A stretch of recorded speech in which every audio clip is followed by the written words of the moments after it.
Olá pessoal, hoje estaremos recapitulando uma história chamada Eu Quero Me Tornar um Imperador, então preciso de um divórcio. Curtam o vídeo e se inscrevam no canal, isso nos ajuda muito. Aproveitem a história, que começa. No pedestal estava o rei anunciando que ele era Byron Roash Durkin, o rei de Dira, anunciando um divórcio da garota Arona Salia e que ela não era mais a rainha, o que significava que ela não tinha lugar neste palácio. Acrescentou que, como ela ainda era uma residente do Império, ela precisava deixar o palácio e retornar à sua terra natal. Entregando os papéis do divórcio, ele disse que tinha preparado uma carroça antiga para ela. O rei jogou o pergaminho nela, dizendo que talvez ela pudesse ficar no palácio se implorasse a sua majestade o imperador. O pergaminho caiu na cabeça da garota curvada. Ela ouviu o que seu ex-marido estava dizendo, que é claro que ele não gostava do fato de que o sangue imperial fluía nela, mas ele poderia ter piedade dela e levá-la de volta. Uma jovem chamada Larissa Steia chegou ao procedimento de divórcio dizendo que ela fica enjoada até mesmo de falar,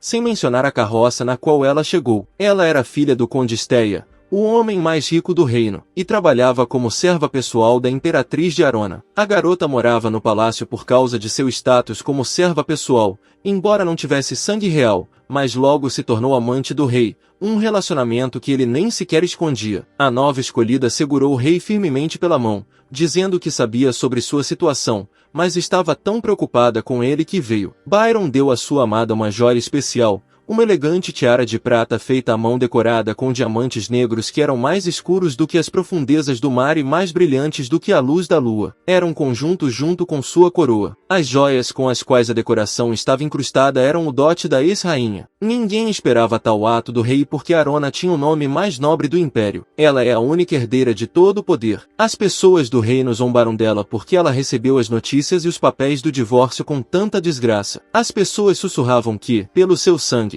ela pertencia a uma classe mais nobre do que a nova escolhida. Muitos acreditavam que ela era simplesmente uma ex-rainha e todas as famílias deveriam curvar a cabeça diante do governante, o que significa que não há motivo para sentir pena dela. O casal que estava atrás dela estava discutindo que, na família imperial, tal divórcio era considerado vergonhoso e que ela deveria retornar e passar o resto de sua vida se escondendo em alguma torre. Os presentes acreditavam que a senhora Lídia era mais adequada para o papel de governante. Todos sabiam que o rei não amava sua primeira esposa e a maioria pensava no bem da família. A rainha Arona era meia-irmã do imperador Lucian, governante de todo o continente, e sobrinha do duque Reichel, que é chamado de governante da parte sul do estado devido ao status da garota. Byron a casou para manter sua reputação como governante com apenas um pequeno território. O casamento arranjado durou um pouco mais de 2 anos, mas no final o rei mudou de ideia por causa de sua amante Lídia. A garota não gostava de estar no status de amante, então ele decidiu dar a ela o título de rainha. Claro,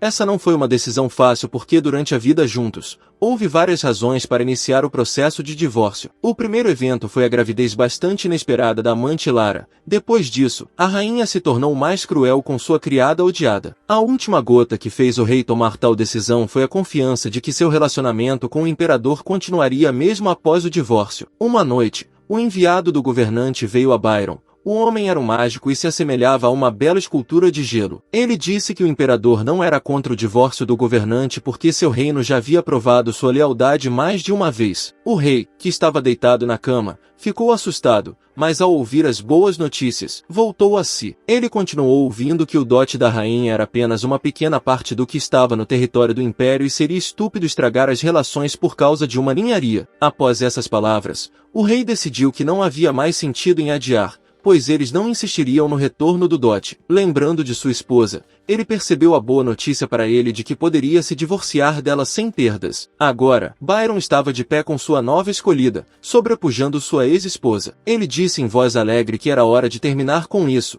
mas inicialmente ele não tinha esse desejo. O rei acrescentou que se ela tivesse sido um pouco mais inteligente, isso não teria acontecido. Após o casamento, ele pensava todos os dias que se Arona tivesse descido até mesmo por 1 minuto para meros mortais e pedido para amá-lo pelo menos uma vez, tudo teria sido diferente. Ele era assombrado pelo pensamento de que se ela tivesse sido como Lídia, que secretamente entrava em seu quarto e flertava com ele, então o divórcio não teria acontecido. A rainha o deixava sozinho todas as vezes e cedia sua amante porque nunca se interessou por ele. O rei continuou a pensar que estava certo de que sua frieza se devia ao fato de que ela o considerava um pássaro de voo diferente. Observando-a lentamente recolher um pacote do chão, ele disse que ela estava completamente certa até o fim e que não quer mais ver o rosto dela, mas viverá em paz sabendo que ela retornou de onde veio. Depois de recolher o pergaminho do chão, a ex-rainha ergueu seu rosto satisfeito para olhá-los. Levantando-se do chão, ela disse que não precisava mais manter a decência na frente dele, o que deixou o rei muito envergonhado. Endireitando-se, a garota sorriu amplamente e alegremente, dizendo que a partir daquele dia ele não significava nada para ela. O rei ficou assustado com sua alegria e perguntou no que ela estava pensando, para o que ouviu a resposta de que agora estavam oficialmente divorciados. Ele não entendeu por que ela estava feliz, dizendo que estava em choque com o divórcio e tinha perdido a cabeça. Depois de ouvir, sua namorada se curvou e agradeceu que tudo havia acabado porque ela se conteve tanto durante esses 2 anos. A ex-rainha o irritou dizendo que estava esperando que ele tomasse a iniciativa. O rei zangado gritou com ela dizendo que ela não entendia a situação em que estava e não se atreveu a falar com ele daquele jeito. A zombeteira Arona disse a ele que era ele quem não entendia toda a situação porque foi ele quem iniciou o processo de divórcio, não ela. Observando seu rosto assustado, ela pensou que em 2 anos nunca tinha visto tal expressão em seu rosto. O rei continuou firme e disse que ela estava em grande choque e tinha a sensação de que ela não havia entendido. A garota se virou para a multidão e chamou Bel,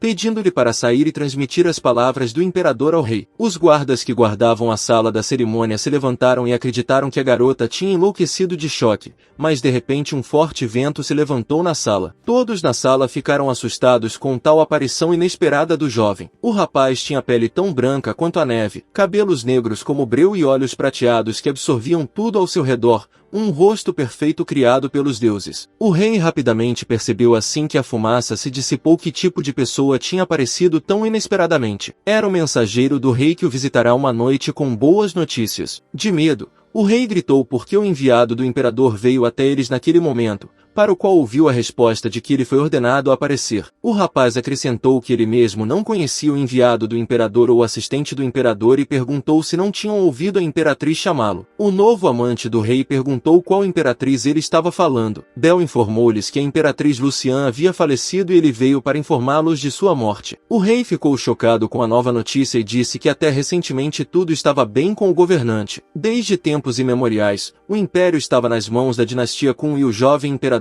não tinha herdeiros. Os contendores pelo trono eram o segundo príncipe Aryan Kun e a meio-irmã do falecido imperador, Steahron Kation. O rei perguntou se o segundo príncipe havia assumido o lugar do imperador, para o que ouviu a resposta de que, infelizmente, ele também havia falecido, pois ambos foram atacados. Byron continuou a gritar que estavam falando completa bobagem e quem ousou atacar o imperador. A garota disse a ele que o rapaz que veio era o mágico da família imperial que veio pessoalmente notificá-lo da morte do governante, então essa notícia é verdadeira. O rei não conseguia acreditar em tudo que foi dito e não sabia o que fazer se isso se mostrasse verdadeiro. O imperador Lucian não tinha desavenças particulares com ninguém e estava em excelente saúde, mas apenas alguns anos haviam se passado desde o início de seu reinado. Um dia, quando o mordomo estava ajudando a se vestir, ele disse a ele que ultimamente tinha muitos negócios fora do império e na manhã seguinte ele foi atacado. Aterrorizado, o rei estava interessado em quem assumiria o trono, para o que ouviu a resposta de que o segundo contendente ao trono também não deixou herdeiros, então o trono passa para o próximo membro da família. O mágico imperial acrescentou que, de acordo com o contrato de casamento, o marido herdaria muito que passaria para sua esposa. Olhando para a garota satisfeita, Bel acrescentou que isso não se aplicava apenas ao devoto ou propriedade da rainha. Dirigindo-se aos recém-casados, o rapaz acrescentou que o título também se aplicaria ao rei. Isso significava que o próximo governante do império deveria ter sido ninguém menos que Byron se ele não tivesse se divorciado de sua esposa antecipadamente. O rei ficou sem acreditar no que tinha feito e sua nova paixão tentou acalmá-lo. De repente, ele percebeu que se tivesse esperado mais um dia, teria o continente inteiro para si. O rapaz acrescentou que, como o divórcio ocorreu antes do anúncio da morte do imperador, outra pessoa assume o lugar do governante. O mágico imperial olhou para a garota, estendeu a mão para ela e disse que a próxima governante do continente era Sua Majestade a Imperatriz Aron Saler de Con. Então ele olhou severamente para todos no palácio e disse que se estivesse no lugar deles, inclinaria a cabeça. O rei estava atordoado com o que estava acontecendo e ainda não conseguia acreditar nas palavras do mágico. A ex-rainha riu calorosamente e perguntou ao seu ex-marido se ele tinha ouvido tudo. Ela sugeriu que ele mostrasse o devido respeito à nova governante do império inclinando sua cabeça. Levantando-se de seus joelhos, Byron ainda negava o que estava acontecendo, dizendo que simplesmente não podia ser verdade. O rei de repente correu em direção a ela gritando que ela não podia ser uma imperatriz, já que mais recentemente tinha sido apenas a rainha de Dira. A ex-esposa sorriu para ele, informando de que, de acordo com a mensagem do falecido imperador, ela se tornará a nova governante do continente e ordenou-lhe que não fingisse que não tinha ouvido nada. O rei estava atordoado, seu corpo não o obedecia, e sua nova paixão tentava de todas as maneiras acalmá-lo. Arona perdeu a paciência e disse que se fosse tão difícil para ele mostrar decência, então ele deveria devolver todo o dote que ela trouxera consigo. Enquanto estava prestes a sair, ela ordenou que uma carroça fosse imediatamente preparada, completamente carregada com ouro com o qual ela chegará há 2 anos. A garota acrescentou que, como ele disse, ela deveria sair do palácio antes do final do dia, então ele deveria imediatamente cumprir sua ordem. O assustado Byron parecia estar sonhando com tudo ao seu redor ou era um verdadeiro pesadelo. Notando a confusão no rosto do rei, a imperatriz perguntou rude se ele estava surdo. Ela também acrescentou que estavam divorciados e ele realmente não iria lhe dar seu dote. Finalmente se controlando, o infeliz rei lembrou que o imperador lhe enviará uma mensagem dizendo que o mágico lhe entregará esse papel, afirmando que a família imperial não queria conflitos e ele poderia ficar com o dote para si mesmo. Bel disse que nunca disse tal coisa, mas apenas citou que era estúpido estragar o relacionamento entre eles por uma ninharia. Cobrindo a nova imperatriz com ele, o rapaz acrescentou que aparentemente o rei de Darkon não era uma pessoa inventada e ele deveria ter se explicado melhor. Olhando severamente para Byron, ele disse que se ele quisesse manter sua cabeça em seus ombros, então, após o divórcio, ele deveria dar o dote. O rei ficou sem palavras novamente e abriu a boca amplamente, incapaz de encontrar palavras para responder. Ele caiu no chão novamente, perdendo suas últimas forças, o que assustou muito sua amante grávida. Agora, Arona se erguia sobre esses tolos ordenando que em 1 hora, em sua frente, houvesse um carrinho cheio até a borda com ouro e, se não houvesse dinheiro suficiente no tesouro, então as joias das paredes e tetos reais teriam que brilhar e, se isso não fosse suficiente, então derreteriam todas as joias e espadas de seus guardas. O rei tentou impedi-la, mas a nova imperatriz acrescentou que mesmo que ainda houvesse espaço vazio após seu trono e suas coroas estarem no carrinho, eles teriam que cortar o cabelo de Lide dele para preencher o vazio. A garota falou calmamente para que suas palavras ecoassem alto pelas paredes do palácio, que em breve estaria vazio. Ela não se esqueceu dos diamantes negros de sua mãe, que eram seu dote e agora adornavam as coroas de seu ex-marido e sua amante. Depois de terminar suas ordens, ela chamou seu assistente, o mágico imperial, até eles. O rapaz se aproximou dos jovens sentados no chão e disse que deveriam fazer tudo o que sua majestade, a imperatriz, desejasse. Lídia tentou se esconder atrás das costas do rei, tentando descobrir de seu amante o que tudo isso significava. Bel estendeu bruscamente a mão para a cabeça da amante do rei, pegou a coroa e, com um movimento decidido, removeu-a de sua cabeça. A garota gritou de surpresa e Byron perguntou se estava tudo bem com ela. Então, olhando para o mágico imperial, disse que ele era uma pessoa mal educada e insolente, enquanto gritava que o rapaz não tinha direito de fazer isso. Bel o pegou pelo colarinho e o puxou para perto sem cerimônia. Ele com um movimento rápido removeu a coroa do rei com um diamante negro. Byron baixou a cabeça e disse que ele se autodenominava um mago, mas na realidade era apenas um segurança e seu comportamento ultrapassava o que era permitido. Então ele pulou enrubescido de raiva e gritou sobre como ele se atrevia a ignorar o rei Dira. O rapaz respondeu que ele era um egoísta terrível porque deu o dote que sua esposa trouxe para sua amante segurando as coroas em suas mãos. O mágico acrescentou que ele não tinha direito de se indignar e com um movimento rápido quebrou as coroas em pedaços. Os fragmentos caíram no chão fazendo um som alto no silencioso salão imperial, apenas Lídia gritando sobre sua tiara. O rapaz usando magia pegou 2 diamantes negros que caíram das coroas dos amantes, então foi até sua nova imperatriz para lhe dar o que ela merecia por direito. Ele gentilmente pegou sua mão e lhe apresentou 2 diamantes negros de sua falecida mãe com um brilho nos olhos. O mágico imperial perguntou se ele havia concluído bem sua tarefa. A garota tocou seu rosto e disse que ele tinha feito um bom trabalho e sugeriu que ele deixasse o palácio, dizendo que ela não queria mais ver essas caras estúpidas. Deixando o salão do palácio, ela disse que mal podia esperar para ver o que tinha herdado. Arona lembrou de uma noite em que olhou pela janela que dava para o Palácio Imperial. Lucian segurou sua mão firmemente, dizendo que aquele era o seu palácio e seu império. Então ele acrescentou que, como governante de todo o continente, sua vida também pertencia a ele e disse a ela para esquecer tudo que sonhava e nem mesmo contar com o trono. Olhando com raiva para sua meia-irmã, ele lembrou que ela era uma criatura indefesa sobre a qual ele tinha poder após a morte do imperador anterior. Seu meio-irmão Lucian a trancou em uma pequena torre do palácio e ao atingir a idade adulta, ela deveria se casar com o rei Durhan. A união deles era apenas um casamento vantajoso, no qual não havia lugar para o amor, pois seu novo marido estava mais feliz com seu dote do que com ela. O mais importante era que, graças ao compromisso, ela conseguiu sair daquela pequena torre e ganhar ao menos algum tipo de liberdade. Então, ela fechou os olhos para as mudanças de Byron, porque parecia que ela poderia suportar tal humilhação, vendo seu rosto apenas uma vez a cada poucos dias. No entanto, seu marido arranjou uma amante a quem jurou amor eterno e pediu que ela olhasse apenas para ele. As pessoas do reino estavam felizes em ver como o rei e sua amante combinavam entre si nesse belo mundo. A única pessoa que era supérflua era a rainha Arona, que parecia deslocada em todos os lugares. Segurando os copos em sua mão, ela ouviu a voz zombeteira de Lida dizendo que o rei havia mandado a rainha esperar e segurar seus copos, agarrando-se a ele. A amante disse que ele havia prometido a ela dançar a primeira dança com elas, um bando de sua esposa. Byron lembrou da promessa de dançar de sua nova paixão e acrescentou que sua esposa deveria segurar os copos de vinho deles e esperar um pouco, sorrindo maliciosamente. O rei disse que nem mesmo pensou que ela realmente ficaria com eles em suas mãos, porque geralmente não se pode obrigá-la a fazer nada assim tão facilmente. A amante observou que provavelmente a rainha não sabe que sua majestade detesta bebidas quentes desde a infância e ela terá que resfriá-las. Lydia era a serva pessoal da rainha, o primeiro amor do rei e sua amante, e para mantê-la perto de si, ele a nomeou serva imediatamente após o casamento. Ao entregar o copo para a serva, Arona disse que se sentia mal e, portanto, iria descansar. A nova paixão de seu marido disse que a rainha não deveria pensar que estavam enojados com sua companhia,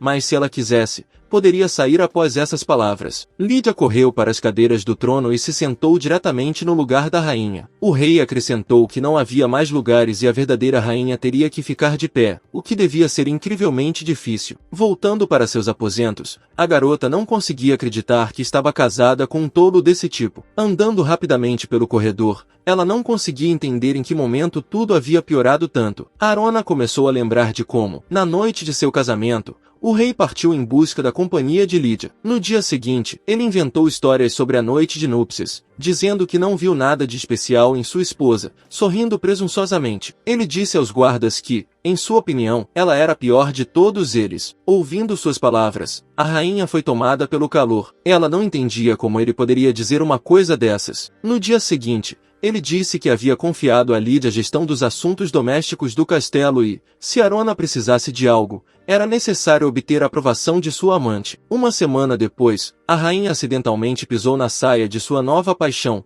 após o que o rei a empurrou, gritando que sua escolhida poderia cair. Ao chegar ao quarto, a garota tentou se livrar de suas memórias, percebendo que ele era um tolo desde o início e permaneceria assim até o fim de seus dias. Mas ela estava pronta para suportar todas as ridicularizações e insultos, apenas para não voltar para aquela pequena torre. Seu meio-irmão a odiava desde o nascimento, porque sua mãe era a Imperatriz Anabel e por algum tempo ela viveu no dote de Rei Shu. Seu pai era fraco de saúde e morreu rapidamente após o nascimento da filha. Então ela ia viver tranquilamente com um parente de sua mãe assim que o irmão mais velho assumisse o lugar do imperador. Ele imediatamente trancou a garota na torre. Por isso ela suportava todas as travessuras de Byron. Não importa o quão estúpidas fossem, tudo era melhor do que viver trancada. Sua mãe recebeu diamantes negros como presente do imperador quando era adolescente. Essas pedras eram muito famosas na sociedade secular e se tornaram parte do dote que ela trouxe para Dira. Assim que a garota os viu na tiara da amante de seu marido, foi tomada tomada por uma raiva avassaladora. Com o tempo, a raiva deu lugar ao medo, porque o conde esta, ao ver sua filha com uma tiara ao lado do rei, decidiu que sua filhinha poderia se tornar rainha. Tentativas de assassinato começaram a ser feitas contra a vida de Arona. Frequentemente havia veneno na comida e assassinos atacavam, entrando sorrateiramente em seu quarto pela janela à noite. Ela realmente ficou assustada. Por isso não conseguia ficar calma em seu quarto, e com o tempo, esse castelo deixou de diferir de uma pequena torre. Respirando fundo, a rainha sabia que não aguentava mais, mas não sabia mais o que poderia fazer. Abrindo a porta de seu quarto, a garota viu um leopardo branco de neve deitado no tapete em seu quarto. Arona ficou atordoada, tentando entender o que o animal estava fazendo em seu quarto e se isso era uma tentativa contra sua vida. O leopardo branco de neve rapidamente mexeu as orelhas quando ouviu os passos se aproximando da garota. Ela o olhou com admiração, notando para si mesma que era a primeira vez que via um animal tão enorme e bonito. Parada na entrada, ela admirou silenciosamente a beleza do animal que apareceu do nada. O leopardo rosnou enquanto dormia e a garota percebeu que ainda era perigoso. Decidindo que tinha dor de cabeça devido ao cansaço, Arona decidiu sair para o corredor para chamar alguém em busca de ajuda, mas de repente o leopardo abriu os olhos. A rainha só teve tempo de pensar por um segundo que sua vida seria interrompida tão rapidamente. O adorável animal a derrubou no chão e, uma vez em cima, rosnou bem em frente ao seu rosto. Fechando os olhos, a garota tentou não pensar que a morte repentina a alcançaria alguns segundos depois. Não era mais um leopardo que se erguia sobre ela, mas um belo jovem deitado no chão. Ela olhou para o estranho dos pés à cabeça, tentando entender quem ele era. Ela percebeu que o misterioso estranho era um mago de alto escalão capaz de se transformar em um ser divino. O rapaz perguntou severamente se ela era Arona Saldeason ou não. Virando-se para longe dela, ele tirou um pequeno pacote do bolso de seu casaco, dizendo que a conversa seria rápida. Descobriu-se que era uma carta de sua amiga dizendo que, se ela quisesse deixar o reino, ele encontraria facilmente um motivo para amaldiçoá-lo. O remetente misterioso acabou sendo o mago Anakin, que tentava ajudar sua amiga em uma situação difícil. O rapaz de cabelos escuros disse que se conheceram na academia e sugeriu que lessem a carta até o fim. A nota dizia que o imperador e seu herdeiro foram brutalmente assassinados, e que seu amigo havia enviado um presente com a esperança de que ela pudesse fazer bom uso dele. No final da carta, ele sinceramente desejou boa sorte, dizendo que a esperava no castelo imperial. As mãos da garota tremiam quando ela soube que seus 2 meio-irmãos estavam mortos, o que significava que seu estúpido marido poderia assumir o trono do imperador. Sentada em uma cadeira, a garota não conseguia acreditar que ambos os herdeiros morreram tão inesperadamente. Para todo o império, dos membros da família imperial em linha direta, apenas ela restava quem o império deveria passar. 2 anos atrás, ela se casou com o rei Duran e jurou que tudo que tinha e todos os títulos que lhe eram devidos iriam para seu marido. Naquela época, o imperador tinha um herdeiro e ela não poderia imaginar que o título passaria para ela. Imaginar que seu idiota marido poderia se tornar imperador lhe deu dor de cabeça. O mago, que a observava o tempo todo, perguntou se ela era próxima de seu irmão porque ela parecia mais irritada do que triste com a notícia. A garota se desculpou, dizendo que tinha muitos pensamentos na cabeça agora. Entendendo o que estava escrito na carta,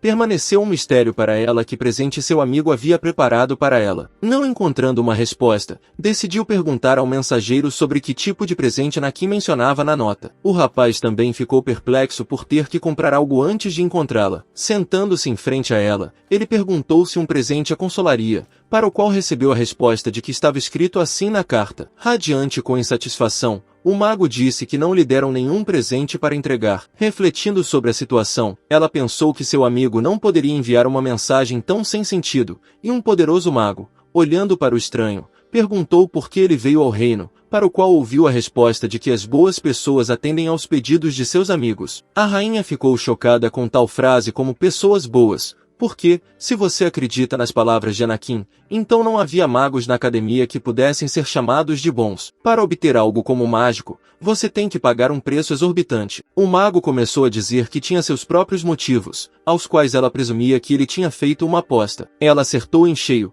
porque o rosto dele estava suando por não entender como ela o tinha desmascarado tão rapidamente. Arona continuou a observar o rapaz sentado à sua frente, lembrando-se de todas as histórias sobre magos que ouvirá de seu amigo. A garota lembrou-se de que se alguém chama o mago pelo seu nome completo e oferece uma aposta, ele deve concordar. Isso era uma regra inabalável dos magos, mas é claro que uma aposta não pode ser uma questão fácil. Embora os nomes dos magos sejam longos e confusos, Mesmo assim, uma pessoa supera essa dificuldade e faz uma aposta, a maioria delas perde a aposta, como resultado das quais morrem ou são privadas de algo. Seu amigo não era um daqueles que podiam facilmente assumir a vida de alguém e inventar uma aposta impossível. Pensando na carta, a rainha perguntou por que seu amigo fez uma aposta com o mago. O rapaz respondeu que não tinha ideia e perguntou o que ela achava disso. A carta de Anakin anunciava a morte do imperador porque essa era a responsabilidade do proprietário da Torre dos Magos. Seus pensamentos não saíam de palavras como presente e boa sorte, porque não havia nada de bom nisso. Finalmente, a garota percebeu que o estranho sentado em frente a ela era o proprietário da Torre dos Magos. O rapaz acrescentou que o amigo deles em comum não estava mentindo quando disse que a meio-irmã do imperador era muito inteligente. Ele então disse que, como o imperador estava morto, ele precisava notificar o próximo herdeiro e perguntou onde poderia encontrar Byron. Ela percebeu que Anakin havia feito uma aposta de que o chefe dos magos a encontraria primeiro. A garota perguntou se ele poderia ajudá-la, ao que ele respondeu que chamar o mago pelo nome não era suficiente. A rainha o convidou para fazer uma aposta, e o estranho perguntou como ela sabia o nome do dono da Torre dos Magos. Inesperadamente para ele,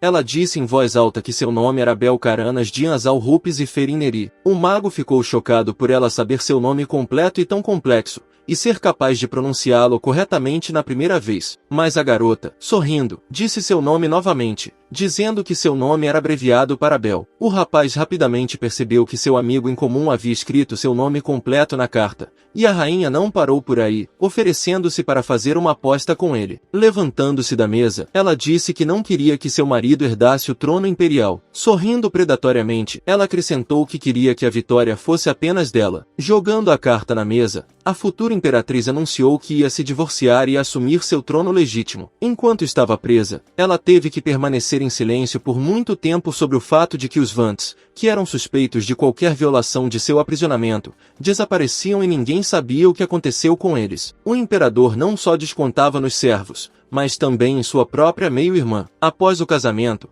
seu marido Byron começou a zombar dela, e o Conde começou a fazer tentativas contra sua vida. Arona ficou feliz que seu meio-irmão Luciano morreu sem deixar um herdeiro. Se seu ex-marido descobrisse isso, ele imediatamente tomaria o poder em todo o império. A garota se tornaria a imperatriz nomeada e sofreria humilhações pelo resto de sua vida. Tomando o destino em suas próprias mãos, ela decidiu firmemente que ela mesma precisava se tornar monarca para realizar seu plano. Ela persuadiu o mago imperial a reconhecê-la como governante, como enviada do Império. Bel era o 28º mestre da Torre dos Magos, o senhor do território de Fersa. Ele é filho da 26ª mestra da Torre dos Magos, Lady Amaryllis. Esse filho nasceu com as habilidades mágicas mais fortes do mundo inteiro. Embora os magos sejam vassalos do Império, eles não se mostram às pessoas. Então, desde o nascimento, o menino foi trancado em seu próprio domínio, no qual nem mesmo o imperador ousava mexer. Ele cumpria diligentemente o papel de enviado sob um contrato que fora firmado desde tempos antigos. Olhando para ele,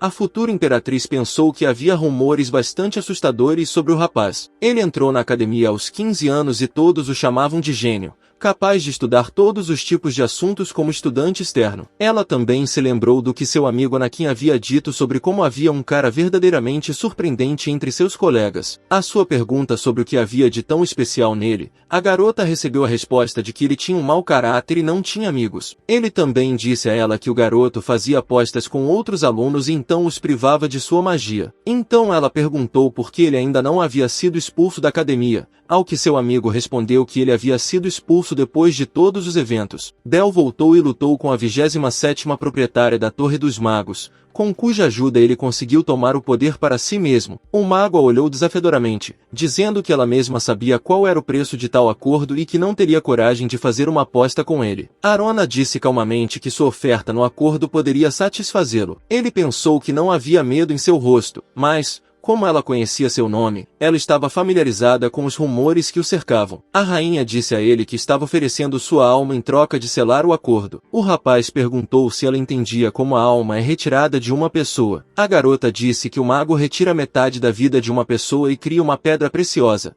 mas a alma deve ser oferecida de livre vontade. Cada pessoa contém um pequeno pedaço de magia, mas o poder mais forte está armazenado nas almas associadas ao nome da família imperial, e havia rumores de que os magos poderiam usá-las como fonte de magia. Bel disse a ela que mesmo que concordasse em abrir mão de sua alma, ela ainda não seria capaz de se tornar imperatriz. Todos os mensageiros que anunciam a morte de um imperador estão amarrados pela magia e não podem matar o próximo imperador, prejudicá-lo com magia ou mentir. Ele também acrescentou que, embora gostasse da oferta dela, eles não poderiam fazer uma aposta, porque ele não entra em contato com aqueles que não podem pagar. Sorrindo, a rainha perguntou se ele tinha um prazo limitado para anunciar a morte do imperador. Apoiado em seu braço, o rapaz disse que já estava entediado com tudo e gostaria de resolver tudo rapidamente. O mago imperial disse que, se o incidente fosse descoberto por outra fonte, sua preciosa reputação sofreria. Arona pediu a ele que lhe desse apenas um mês, mas durante esse período ela nunca deveria informar Byron sobre a morte do imperador. Depois de perguntar à esposa o que ela estava planejando,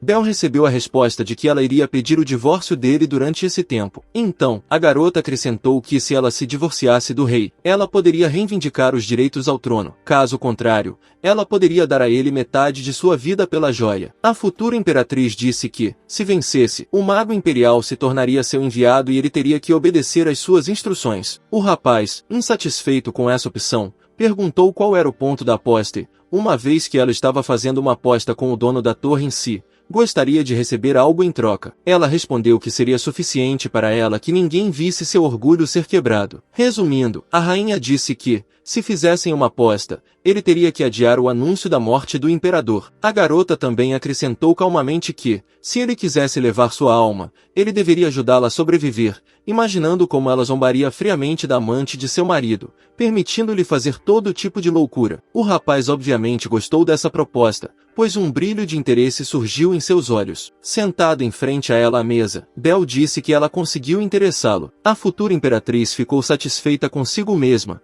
pois agora tinha a oportunidade de escapar do aprisionamento no castelo. Certa vez, ela visitou um teatro, no palco do qual uma batalha séria se desenvolveu entre duas meninas. A loira puxou o cabelo da ruiva, gritando que apenas ela poderia estar com o rei. Chorando de dor, a garota ruiva informou a sua rival que estava grávida do rei e naquele momento o culpado da disputa correu para o palco e tentou afastar sua amante assistindo toda a performance. Arona pensou que o futuro do mundo da arte de Diran era bastante sombrio porque eles fizeram uma performance na qual zombavam dela. Byron e Lyd aproveitaram a performance o máximo possível, aplaudindo os atores que estavam no palco. Olhando para trás, ela viu o Conde Este e pensou que ele estava enfurecido com o desejo dele de fazer de sua filha a única rainha. O dono do teatro, que apareceu no palco, disse que todas as coincidências com pessoas reais e eventos eram acidentais. Assistindo como todos na sala discutiam a peça, a garota lembrou que algum filho ilegítimo do Conde Este era responsável por todas as peças. O editor da imagem encenada subiu ao palco, curvou-se para a plateia e a rainha percebeu que era ele. O rei levantou-se da cadeira, aproximou-se do palco e pediu aos atores que se aproximassem. Ele agradeceu pelo trabalho deles e acrescentou que gostou do brilho em seus olhos. Olhando para trás, o rei esperava ver o rosto furioso de sua esposa,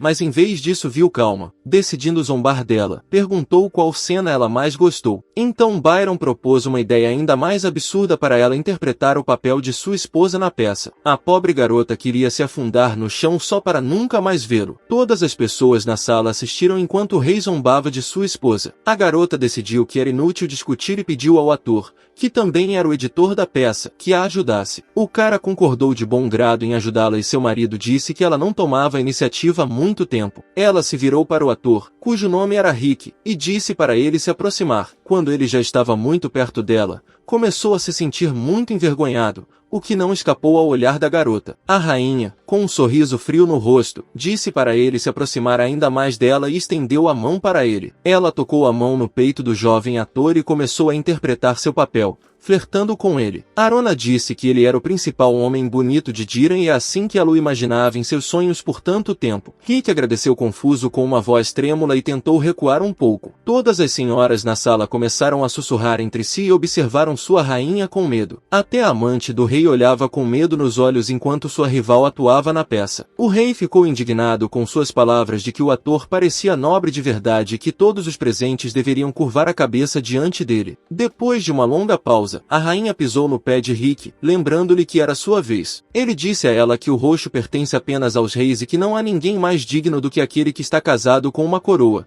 Após o que a garota tirou o anel com a pedra roxa. Ela colocou o anel no ator, dizendo que combinava muito melhor com ele do que com qualquer outra pessoa na plateia. Olhando para ele animadamente, Arona informou-o de que ele poderia considerar isso um sinal de simpatia. Depois disso, a garota disse misteriosamente que no jogo seu nome era Arena, pediu desculpas por seu deslize, curvou-se a todos presentes e anunciou o fim da peça. Todos os convidados do teatro decidiram que a rainha tinha ficado louca, e o rei olhou furiosamente para sua esposa. A garota disse ao ator que o anel de safira era um presente para ele e agradeceu-lhe pela maravilhosa performance. Olhando para o presente, Rick estremeceu, pois o roxo era a cor que simbolizava a família real e ninguém, exceto a dinastia governante, ousava usá-la. Sussurros silenciosos correram pelo corredor de que a rainha tinha enlouquecido e decidido que o ator era seu amante. Ouvindo as palavras que todos ao seu redor diziam, o rapaz pediu para que ela retirasse o anel. Lydia tentou intervir, dizendo que o ator não colocou essa joia por sua própria vontade. Arrancando a mão das mãos de seu amante, Byron disse que não queria ouvir nada, apontando o dedo para Rick. Ele gritou e ordenou aos guardas que o levassem embora naquele exato momento. O ator assustado implorou ao rei que tivesse misericórdia dele, pois não era culpado, e pediu que o perdoasse. Arona percebeu que o rei a olhava com raiva e seu rosto estava vermelho de raiva. A garota pensou que não havia sentido em olhar para ela daquela forma, pois ninguém ousaria tocar na rainha. Vendo a calma em seu rosto, Byron saiu rapidamente do teatro, esquecendo completamente sua amante. A rainha refletiu que, embora Lydia esta tenha sido seu primeiro amor, ele realmente só amava a si mesmo. Observando o rei afastar sua nova paixão, a garota percebeu que ele não suportava ser ridicularizado por outros. Concluiu que se apenas seus sentimentos fossem importantes para ele, como poderia ser um governante? Saindo do teatro sob o olhar da plateia, a futura imperatriz pensou sobre o que feria seu orgulho, mas também decidiu que ele não a divorciaria por causa disso. Mantendo a cabeça erguida, ela saiu do salão orgulhosa de si mesma por ser capaz de irritar seu próprio marido durante o almoço. Byron leu um jornal no qual estava escrito sobre aquele mesmo ator que ele era o principal homem bonito de Diran e a cor roxa combinava com ele. O rei jogou o jornal com raiva, gritando alto que continha completa bobagem. Enquanto espetava carne em seu garfo, a rainha percebeu que ele próprio a havia convidado para interpretar o papel da rainha na peça. Cobrindo o rosto com a mão, ele disse que, já que ela se chamava de sua esposa, então deveria agir apropriadamente. Ele acrescentou que ela não sabe como é ser uma rainha, mesmo tendo crescido no palácio imperial. Arona sorriu e gentilmente observou que não podia esquecer tais coisas e sempre as lembrava com uma voz fria e firme, acrescentando que precisava enlouquecer como na peça e atacar Lydia. O rei e sua amante não esperavam de forma alguma tal explosão aguda de sua esposa. Ouvindo isso, o rei pulou, bateu na mesa e disse que ela não tinha o direito de insultar sua nova paixão, para a qual Lydia tentou acalmá-lo, dizendo que a rainha estava um pouco mais emocional hoje e ele não deveria prestar atenção nela. Então, a garota pegou um garfo com carne, disse que este era seu prato favorito e convidou seu amante para experimentá-lo. Observando sua primeira paixão, o cara disse que ela era um anjo adorável em carne e osso. Pegando o garfo dela, o rei ofereceu-se para alimentá-la, ao que a amante fechou os olhos e abriu bem a boca. Depois de receber um pedaço saboroso de carne, Lydia disse que o prato estava excelente, após o que ela olhou com um sorriso arrogante para sua rival, que os observava o tempo todo. Notando que estavam olhando para ela, a rainha sorriu levemente, mas não disse nada. A garota se levantou calmamente da mesa, dizendo baixinho que precisava sair urgentemente, deixando a sala de jantar. Arona pensou que o prato devia ser realmente saboroso porque ela adicionou medicamento contraceptivo a ele. Um dia, a garota lembrou de como, uma vez, ainda criança, ela foi até sua mãe, que lhe disse que ela precisava encontrar uma pessoa devota a todo custo para transferir todas as suas preocupações para ele. Sua mãe então perguntou se ela era velha o suficiente, mas Arona disse que não. A mulher continuou perguntando se ela tinha muito dinheiro como seu tio e pai, para o que ela também recebeu uma resposta negativa. Colocando o dedo nos lábios, ela disse para a garota ouvir com atenção que, Qualquer que fosse a decisão dela e onde quer que ela fosse, ela primeiro precisava encontrar alguém que ela achasse que poderia ajudá-la, se necessário. A garota perguntou à mãe se ela precisava de alguém sozinha, para o que ela ouviu uma resposta afirmativa e um conselho de que a pessoa deveria ser inteligente. Afagando a cabeça de sua filha, a mulher disse que ela poderia transferir todos os assuntos para ele, mas primeiro precisava garantir que ele nunca a traísse. Ela acrescentou que só assim uma garota fraca seria capaz de sobreviver neste mundo. Agora, sentada em frente ao mágico imperial, a garota percebeu que sua mãe estava certa. O rapaz perguntou se foi por essa lógica que ela escolheu o Dr. Rude. A rainha disse que, para sobreviver em um reino difícil, onde muitos perigos a esperavam, ela teve que encontrar alguém em quem pudesse confiar,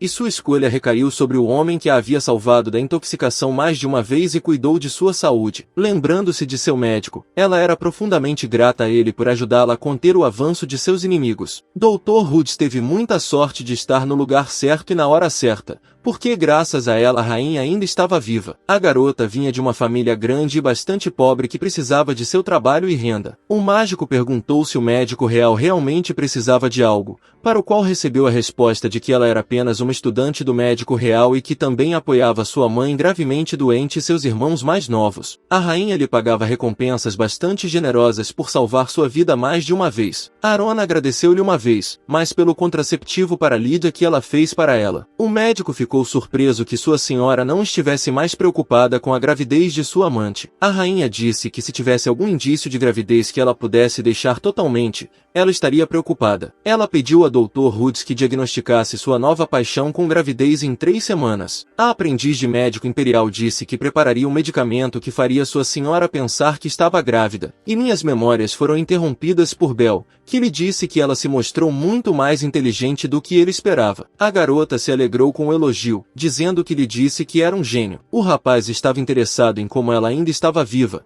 pois houve mais de uma tentativa de envenená-la. O mágico apontou para ela, dizendo que não apenas o médico fez um bom trabalho aqui, mas também ela mesma, apontando para si mesma com o dedo indicador. A rainha perguntou se ele realmente estava se referindo a ela. Arona gritou alto para que ele não exagerasse seus méritos, mas no fundo de sua alma ela estava satisfeita com tal gratidão. O mágico imperial se levantou da mesa e disse que já estava bastante tarde e era hora de ir. Aproximando-se da janela, ele sentou-se no parapeito para o qual a futura imperatriz gritou perguntando para onde ele ia. O rapaz, sem pensar por muito tempo, pulou da janela para o chão, o que assustou muito a rainha, mas quando viu que ele estava bem, pensou que ele vinha e ia como queria, e nem mesmo os gatos vadios faziam isso na floresta. Bel falou severamente com o guaxinim sobre como ele era muito lento. O animal ouviu com fascinação as instruções que o homem estava lhe dando para se mover mais rápido, após o que, em vez de um guaxinim, um rapaz ruivo com olhos azuis brilhantes ficou na frente do mágico imperial. O jovem que apareceu disse que já era ofensivo porque eles não se viam há tanto tempo e seu amigo o cumprimentou com tais palavras. Bel notou severamente que apenas alguns dias haviam se passado, ao que ouviu a resposta de que foram os 2 dias mais longos na vida do rapaz ruivo. Olhando severamente para seu amigo, ele o ordenou a relatar as informações que trouxe. O ex-guaxinim disse que havia trazido uma mensagem de Ferin, onde um garoto da família Rupin desenvolveu sintomas. Imperial Max relatou que já sabia dessa informação e perguntou se havia alguma outra notícia. O rapaz ruivo deu a notícia sobre a rainha Arona que, durante sua ausência,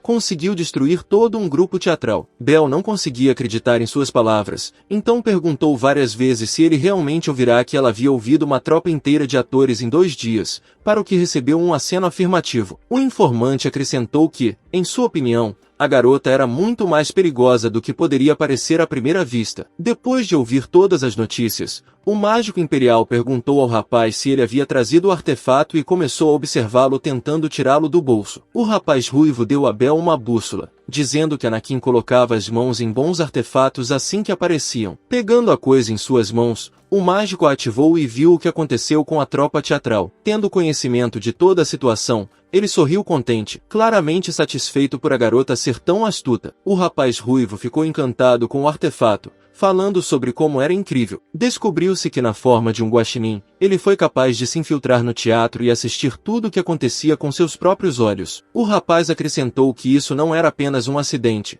mas um plano bem pensado, para o qual o mágico imperial observou que a garota era bastante capaz. Belle achou que Arona era muito mais adequada para o papel de imperatriz do que o estúpido Luciano. O rapaz ruivo ouviu sons estranhos vindos do castelo real. Ele perguntou ao Sr. Belcaranas se estava tudo bem porque 4 mercenários irromperam pela janela aberta. O mágico imperial rapidamente percebeu que estavam falando sobre a janela da futura imperatriz. Ao mesmo tempo, a rainha estava de pé lendo um romance, que sempre a consolava em momentos difíceis. Ouvindo um barulho na janela, ela se virou alegremente dizendo que Belle realmente havia retornado para ela. Para seu pesar, ela viu 3 mercenários com espadas afiadas voando em sua direção. A futura imperatriz, assustada, deixou cair o livro das mãos, que imediatamente ficou ensanguentado. De repente, todos os mercenários ficaram suspensos no ar e não conseguiam se mover porque estavam envoltos na magia de Belle. O mágico imperial disse que parecia que os guardas reais não estavam fazendo seu trabalho adequadamente. Segurando os assassinos com sua magia, ele se perguntou onde estavam os guardas reais. Os mercenários conseguiram se libertar, olharam nervosamente um para o outro e olharam para a rainha caída. Avaliando a situação, 2 deles decidiram atacar o mágico de forma brusca. Belle começou a lançar um feitiço novamente, mas já os estava envolvendo em um bloco de gelo. Pensando ao mesmo tempo que não havia necessidade de perguntas, tudo estava extremamente claro. Observando como aqueles que irromperam gradualmente congelavam, o rapaz decidiu que eles eram os guardas porque suas lâminas os entregavam, e estavam felizes e facilmente invadiram a sala no 3º andar pela janela. Por fim, ele acrescentou que os guardas haviam deixado seu posto naquela noite para atacar a rainha. Depois de lidar com os mercenários, Belle percebeu que a futura imperatriz estava tremendo como uma folha. Ele se aproximou dela, perguntando se ela estava ferida e pensando consigo mesmo que tipo de rainha ela era. Segurando sua mão, o rapaz ouviu que Dr. Rhodes a ajudaria, mas ele ordenou que ela não se movesse e a curou com magia de cura. Levantando-se do chão, o mágico imperial perguntou se o Conjast estava envolvido nisso porque, pelo desejo egoísta de colocar sua filha no trono, ele estava pronto para fazer qualquer coisa. Sem esperar por uma resposta, Belle disse que seria muito mais fácil se livrar do rei. Ele se inclinou para ela e acrescentou que se você o matar da mesma forma que fez com seus 2 meio-irmãos, tudo será resolvido muito mais facilmente. O rapaz perguntou se ela não queria porque ele disse que não podia sujar as mãos, para o que recebeu uma resposta negativa. Ele perguntou se ela estava realmente preocupada com seu marido, mas a garota disse a ele que depois de Byron o direito de herança passaria para seu sobrinho. O mágico não esperava de forma alguma que o descuidado rei tivesse parentes, muito menos um sobrinho. A rainha disse a ele que se o rei falecesse antes de se divorciarem, então ela teria que ficar com a esposa do falecido rei pelo resto de sua vida. Ela achava engraçado pensar em um menino que tinha o péssimo hábito de fazer birra se tornar imperador. O mágico imperial ofereceu-se para se livrar do terrível garoto de 10 anos, após o que a garota cobriu a boca dele com a mão. Ela ordenou alto que ele não tocasse em Dr. Rus, Byron ou seu sobrinho sem sua permissão. Retirando a mão, a rainha acrescentou que, se ele desobedecesse, consideraria uma violação do acordo e ele definitivamente não veria sua alma. O rapaz não gostou particularmente de suas condições, ele declarou em voz alta que havia feito uma aposta com ela. Percebendo que não valia a pena competir com Arona, ele concordou com ela, mas ofereceu uma condição. Tirando um colar do bolso, Belle entregou a ela, para o qual a garota notou que havia um olho de gato inserido dentro. Ela perguntou por que ele estava lhe dando um item tão estranho, para o que ouviu a resposta de que era um artefato emparelhado contendo magia. Enquanto uma parte estava em um deles, o outro poderia ver e sentir tudo o que acontecia com o primeiro. Então o mágico imperial colocou o pingente na futura imperatriz, ordenando-lhe para não tirá-lo sob nenhuma circunstância. Pegando a mão da gata, ela agradeceu timidamente por um presente tão estranho. Houve um barulho atrás das portas e depois de um tempo ouviram guardas correndo para o quarto. Levantando-se do chão, Belle percebeu que eles se recuperaram após bastante tempo. Temendo que o rapaz pudesse ser visto, ela lhe disse para se transformar em alguma coisa e se esconder. Um segundo depois, vários guardas irromperam no quarto da rainha, perguntando se tudo estava bem com sua majestade. A rainha olhou para os recém-chegados com frieza. Seu olhar dizia que ela os condenava com toda a sua alma. Os guardas claramente não esperavam que sua senhora pudesse sobreviver a tal ataque, mas tentando parecer calmos, disseram que encontraram vestígios de intrusão em sua janela. Arona os encarou e disse com firmeza que estava bem, mas por algum motivo lhe parecia que eles eram completamente incapazes de lidar com suas responsabilidades. De repente, todos ouviram um som estranho e os guardas rapidamente começaram a sacar suas espadas de suas bainhas. A rainha tentou detê-los gritando que eram apenas pássaros no balcão. Todos na sala se viraram para o som misterioso e ficaram agradavelmente surpresos com quem estava criando esses sons diante deles. No tapete, estava sentado um pequeno gatinho fofo, cuja cor era como a de um leopardo da neve. Em outra parte do império, um castelo estava sendo capturado, no qual a garota Roxana participava. Seu noivo foi feito refém, assim, tentaram forçá-la a sair da fortaleza sitiada. As demandas do cavaleiro eram simples. Se ela não queria que matassem seu noivo, era bom considerar os termos do Tratado de Paz. A garota de cabelos vermelhos olhou pensativamente para tudo o que acontecia ao seu redor, com uma expressão fria. Ela puxou a corda de seu arco e mirou diretamente em seu noivo. O rapaz, que estava sendo mantido refém, pediu a ela para pensar com cuidado e salvá-lo. A flecha que ela disparou voou direto para o pescoço, causando a morte imediata de seu noivo. Todo esse tempo, os cavaleiros que seguravam o rapaz decidiram que ela estava completamente insana se podia matar seu amante tão facilmente. Roxana olhou severamente para todos e ordenou a seu escudeiro para acabar com todos no castelo. Ao retornar ao castelo, Roxana foi imediatamente ao encontro de seu pai, Archduque Ailier, que disse a ela que não aceitariam a proposta de tratado de paz. Sentando-se em frente a ele, a garota respondeu que esses tolos não entendiam nada e estendeu a mão para o vinho. Levantando o copo aos lábios, ela pediu ao pai que encontrasse para ela um noivo melhor do que aquele idiota. Ailier assegurou-lhe que não tinha com o que se preocupar e faria tudo da melhor maneira possível. Ela perguntou como foi o ataque ao imperador Luciano e quando seu irmão assumiria o trono. Pousando o copo, o pai disse que queria falar sobre isso porque tudo tinha dado errado. Ele disse que o moleque Aryan também recuou. Não contavam com o fato de ele ser tão estúpido a ponto de engolir comida envenenada. Roshan apertou ainda mais seu copo, dizendo que isso simplesmente não podia acontecer, para o que ouviu seu pai dizer que era exatamente assim. Levantando-se do sofá, ela gritou alto que tinham planejado tudo cuidadosamente e como ele se atrevia a morrer tão ridiculamente. Ailier pediu que ela se acalmasse e disse que era apenas um pequeno mal-entendido e que precisavam ajustar um pouco o plano porque um idiota no trono seria substituído por outro e eles não tinham com o que se preocupar. Tendo-se controlado, sua filha percebeu que os direitos ao trono agora passariam para o rei de Dira. Seu pai concordou com ela, dizendo que a filha do imperador Steahon renunciou a todos os privilégios 2 anos atrás, mas agora ela terá que se tornar imperatriz. Ele acrescentou que ela nunca poderia se comparar com sua filha, pois era apenas uma garota fraca e delicada. Olhando para si mesma no espelho, Roxana pensou em quem era a filha do falecido imperador. Ela não achava que ela fosse tão fraca. Aproximando-se de sua filha, Azilia disse para ela lembrar que ela era sua filha e que o sangue dele corria nela. Olhando para ela no espelho, ele disse que ela era a garota mais excelente de todo o continente digna de se tornar a futura imperatriz. Em voz baixa, o homem disse que a ascendência direta não é necessária para a herança, porque a família dos Ailers era originalmente muito mais nobre do que a imperial. Seu pai imaginava que o trono, que ele não podia obter, iria definitivamente para sua filha. A garota de cabelos vermelhos raciocinou que o proprietário da torre deve ter transmitido uma mensagem e que o rei de Diran logo ouviria as notícias. O homem confirmou que, muito provavelmente, Byron já sabia de tudo, mas ele nem podia imaginar o quão difícil é sentar no trono. Tocando seu reflexo no espelho, Roxana disse que precisava fazer o tolo de dar a entender a diferença entre o rei e o imperador e em quem realmente está o poder. Em outra parte do império, no reino de Dean, 3 criadas estavam discutindo um incidente que ocorreu no teatro. Uma delas sugeriu que a rainha estava inflamada de sentimentos por Rick e Tabian. A segunda garota disse que ninguém sabia que emoções estavam escondidas por trás de seu rosto arrogante. Lee ouviu atentamente.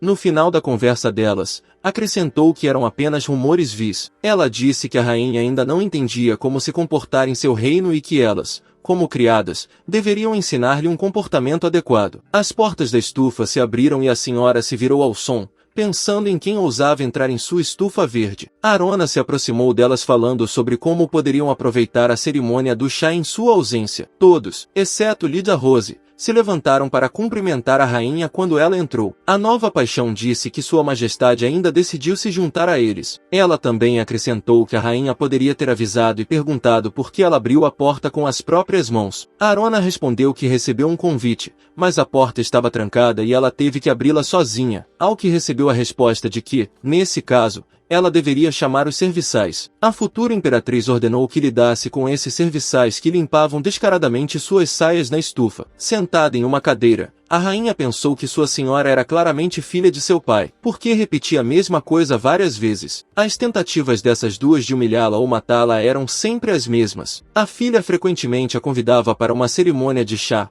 supostamente querendo tratá-la com comida estranha ou apontar suas falhas. Às vezes dava-lhe um vestido fora de moda para zombar dela. Agora, Lídia perguntou à sua senhora se ela saía em algum lugar com a roupa que lhe dava, porque ela se esforçava tanto para encontrar algo adequado para ela. A rainha respondeu rudemente que não queria sair com eles, ao que ouviu o choro da empregada perguntando se ela estava realmente dizendo que não tinha gosto. Arona confirmou suas suposições, dizendo que ela nunca desenvolveria o gosto e que lamentava que a pobre nunca tivesse feito isso. Ela acrescentou que sua senhora poderia entender esse fato por si mesma se apenas olhasse para o seu vestido campestre. Então, a futura imperatriz sorriu docemente e perguntou que veneno ela havia colocado dessa vez. Vendo a xícara vazia, a garota sugeriu cortar as mãos dos serviçais se eles nem se incomodassem em servir chá para ela. Uma das garotas levantou-se rapidamente da sua cadeira e começou a servir chá para a senhora, pedindo-lhe para não ficar brava com ela e dizendo que se ela bebesse essa bebida aromática, seu humor melhoraria imediatamente. Levantando a xícara para o rosto,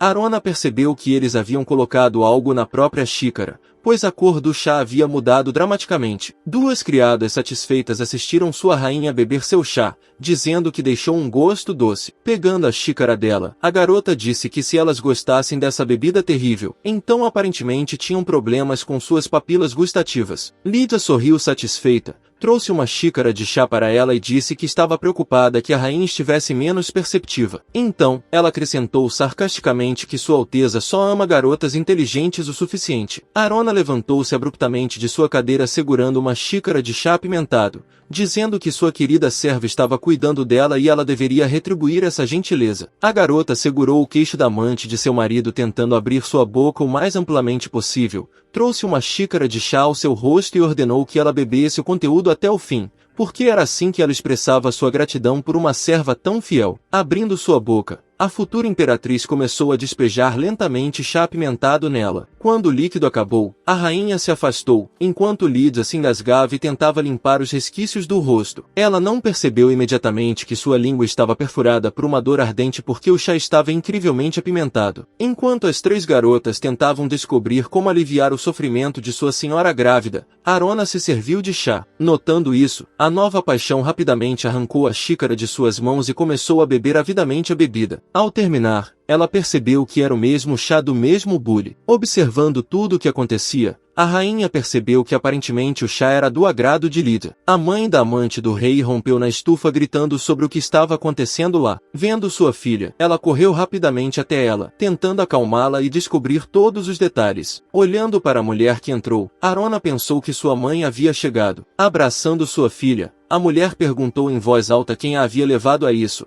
ao que ouviu que foi a sua rainha. A condessa malvada virou-se bruscamente para Arona e perguntou o que ela estava se permitindo fazer. A garota respondeu que estava apenas tratando-a com chá delicioso, e essa era a recompensa que sua filha merecia. A mãe ficou inquieta e continuou a gritar que ela estava mentindo não apenas para ela, mas também para si mesma, porque a forçou a beber chá. Porque ela se aproximou dela, dizendo que um membro da família imperial deveria se envergonhar de se comportar assim, e, como cometeu tal erro, deveria ser punida. A rainha estendeu as palmas das mãos para a condessa receber sua punição, porque ela já havia feito o seu movimento. A mulher agitou seu leque sobre as mãos dela e decidiu bater nelas com toda a sua força. Lídia observava feliz enquanto sua mãe a defendia e punia sua rival. No último momento, A rainha rapidamente retirou as mãos, fazendo com que o leque caísse com toda a sua força na mão da condessa. Surpresa e com dor, a mãe da amante uivou furiosamente e deixou cair seu leque no chão. Arona aconselhou-a a ser mais cuidadosa e confiar em sua força da próxima vez. Os dois membros ofendidos da família Steia olharam furiosamente para a futura imperatriz,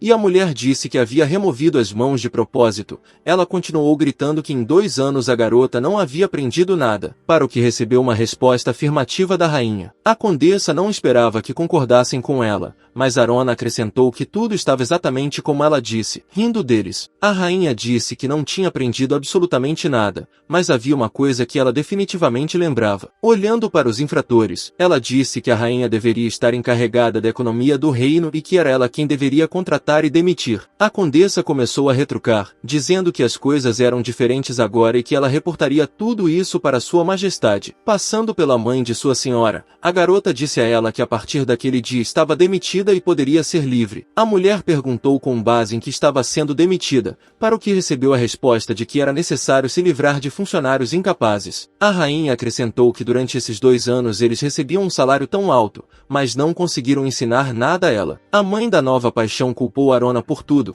para o que a futura imperatriz respondeu que ela nunca a ensinou a não se tornar uma pessoa cruel. Colocando a mão no coração, ela perguntou se não era dever do professor educar bem sua pupila e acrescentou que, nunca tendo sido ensinada, precisava terminar o que começou e ir embora. A garota pegou sua xícara e começou a despejar chá na cabeça de sua senhora, dizendo que estava adorando completamente essa cerimônia. As outras 2 criadas assistiam em silêncio enquanto sua amiga pedia para trazer água enquanto observavam Arona sair. Sussurravam entre si que ela não era como a rainha que conheciam. Saindo da estufa, a rainha sentiu um grande alívio e estava muito satisfeita consigo mesma. Andando pelo jardim, ela pegou uma rosa de um dos arbustos e decidiu apreciar seu perfume. Todo esse tempo, as ações da garota eram observadas por 2 mágicos que estavam se escondendo no jardim real atrás de um escudo mágico. Bel a observou através do artefato mágico e involuntariamente riu. E seu amigo pediu para ele ficar mais quieto. Ele acrescentou que sua magia de ocultamento tem um limite e ele não pode esconder completamente suas vozes. O mágico imperial disse que, se o cara não gosta de treinar, então ele deveria falar sobre isso. O cara também acrescentou que a cerimônia do chá foi incrivelmente engraçada, mas infelizmente sua aluna não viu nada e, portanto, não entenderá. O mágico disse a ele que sua aluna não deveria se importar com isso e também acrescentou que a futura imperatriz era uma garota bastante interessante. Vendo-a no amuleto,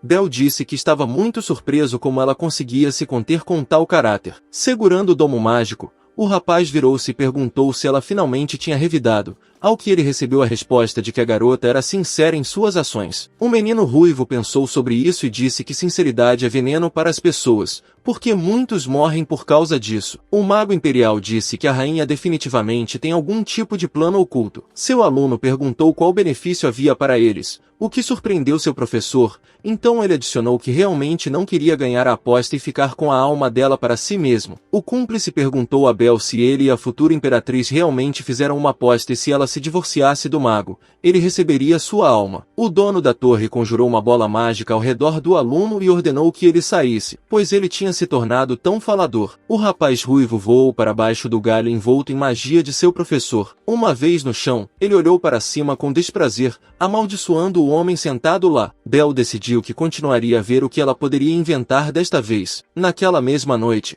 o rei tentou consolar sua amada, que tremia violentamente e chorava no travesseiro. A amante virou-se para encará-lo, perguntando por que ele não estava bravo com essa impiedosa, porque ele mesmo viu o que a rainha fez com ela. O enfurecido Byron declarou que faria tudo o que fosse possível para punir sua esposa, enxugando as lágrimas. Lydia perguntou por que eles não se livravam dela agora, sugerindo que seus sentimentos por ela não eram mais os mesmos. O rei a abraçou ternamente, dizendo que sua nova paixão era seu primeiro e último amor. Ele acrescentou que não é tão fácil divorciar-se de um membro da família imperial e fingiu dizer que sinceramente não entendia por que o destino era tão cruel com eles. Continuando a soluçar, a garota disse que ele não podia simplesmente deixar a rainha sair impune com tudo. Tocando seu rosto, Byron disse que não deixaria assim. Então, pessoal, o que estão achando dessa história até agora? Por favor, inscrevam-se e ativem as notificações para atualizações sobre esta e todas as nossas outras histórias, para serem os primeiros a saber quando forem lançadas. Muito obrigado pelo seu apoio. Até a próxima!